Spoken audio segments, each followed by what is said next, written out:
As a kid, I loved history, and I really admired Abraham Lincoln because he came from nothing.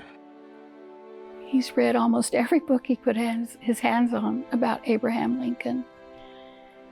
I think because he admired how President Lincoln conducted himself and how he handled being in one of the most difficult times in our history.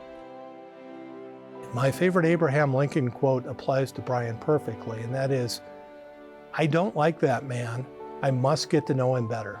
That's Brian in a nutshell.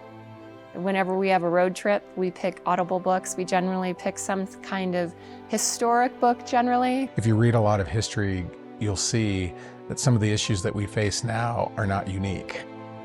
God only knows why anybody would be in public service, but he knows that it's for the betterment of the people. He took over as governor, and the state was on its knees at the depths of the horrible recession. Two-term governor who turned this state around at a very difficult time. He is the antithesis of some of the polarization that's occurring now, not only in the state of Nevada, but in the country. Because his refusal to get mired in the petty politics that we see today, the divisiveness we see today, he was able to accomplish so much. People offend you when you're governor, or they do things that you don't agree with on a partisan level, and I would say, can't we just not sign this bill because this person is mean, or can't we just not do this thing?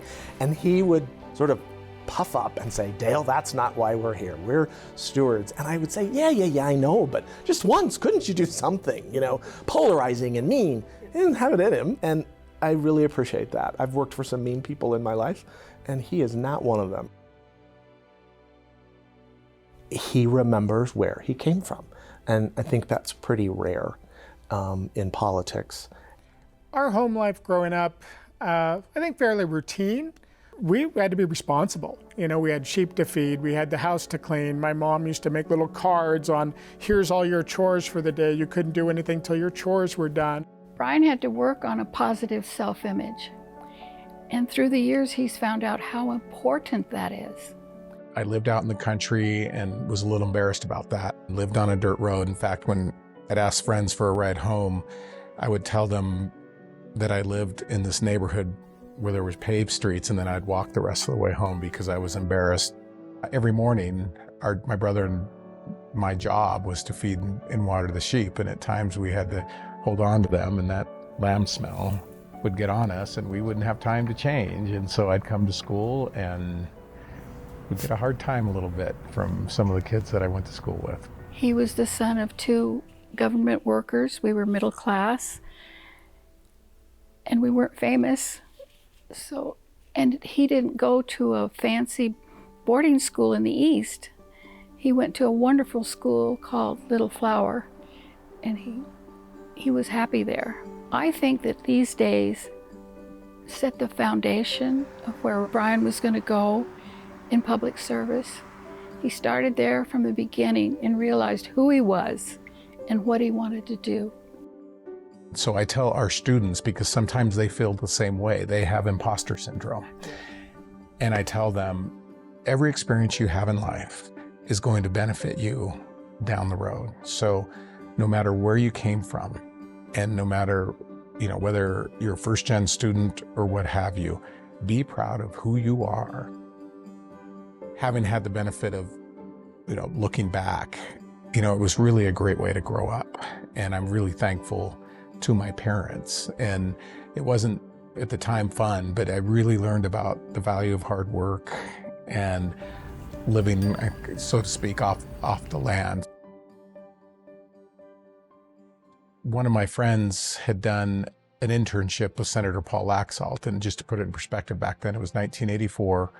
Paul Laxalt was best friends with Ronald Reagan, who was president of the United States at the time. They had been governors of Nevada and California, so they were very close. Paul Laxalt was a real icon, and I didn't think I had a chance because there were no politicians in our family, no famous people in our family, but I thought, I'm going to apply and we'll see what happens.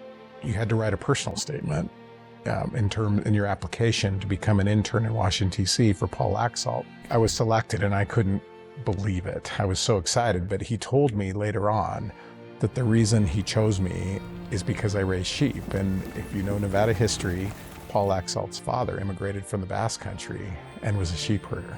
So it turns out that the thing that made him think that maybe things would not be possible is actually the thing that made everything possible. That experience changed my life.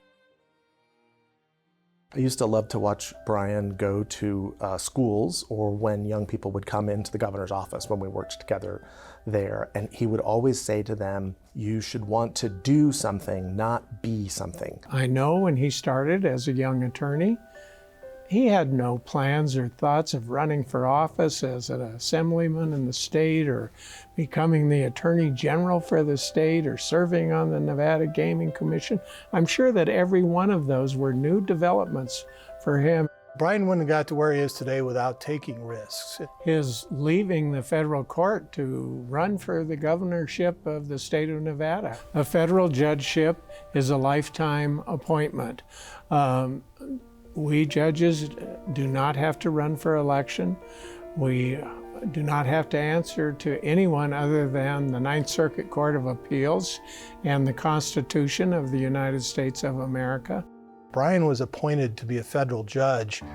He achieved the absolute pinnacle in his profession. Every lawyer in America would give anything to get that position. No one does that. You don't leave a lifetime appointment to the federal bench to chase a political, high-risk, career change, but he did. He said, I think I can make a difference. And coming out of the mouth of anybody else, that would sound corny and cliched. Coming out of the mouth of Brian Sandoval, that rang true. Despite the pleasant demeanor and the humility that he exudes, there's this undeniable determination that he cannot suppress. And he tries, but it's there. Okay, you see the Hollywood smile, you see the good looks, but behind that is a fierce competitor. I think he's a great role model for younger Nevadans who can recognize that opportunity is abundant if you apply yourself, you take risks, and you do it for some other reason than your own personal advancement. Family comes first. Cares about his family, has a very full life. Trying to manage that, I think he finds the difficulties in that, with so many people wanting his attention. Brian and Laurelyn are two successful professionals, and they are devoted to one another. They hold hands more than anyone ever. I bet you right now at the dinner that people are watching this, Laurelyn and Brian are holding hands under the table. They are high school-ish, and they love each other. As president of the university, every decision I make, it's not going to make everybody happy, but it's to make it the best university it can possibly be. And sometimes students are mad at me, sometimes faculty are mad at me, sometimes staff are mad at me. Brian used to say to me when he was first on the bench and then later as governor and even now as president, he said, it's almost guaranteed that any decision I make is going to offend 50% of the people. It's unavoidable. But I have to make the decision. I have to do what I think in my own conscience is the right thing to do. And I have to take those lumps. I think the best advice he's ever gave me was, if you're pleasing everyone, then you're lying to someone.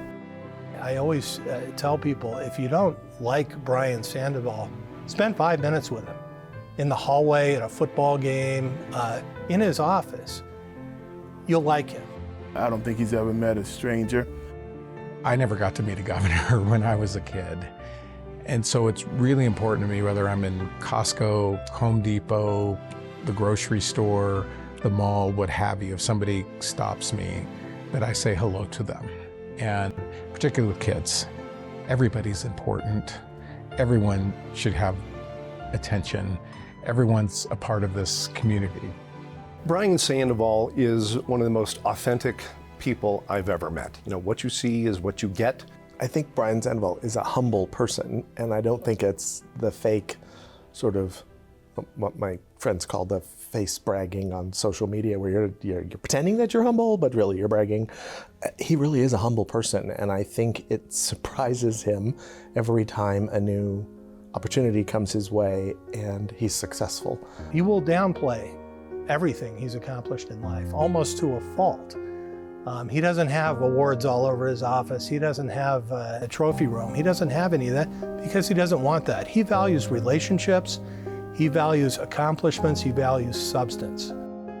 There's a great saying, and it says, if someone said something negative about you, live a life that no one would believe it. Brian Sandoval has lived that life.